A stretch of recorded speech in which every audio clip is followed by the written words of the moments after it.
How to remove these white stains on jade. First, prepare baby oil. I use Johnson baby ones for this. Then make sure you have a container big enough to store your jade. I use a cup for this jade of mine.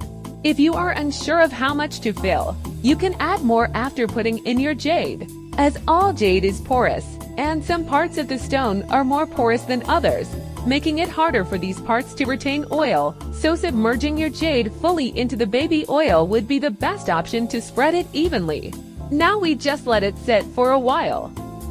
Remove your jade from the baby oil carefully onto a lint-free cloth so it won't ruin your jade aesthetically, and start rubbing it clean. All done, your jade is now clean and sparkling with all the gloss from the baby oil, and it's gentle to the skin as well.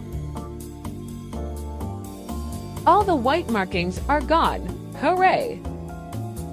Do you have other methods? Please comment and share it with us.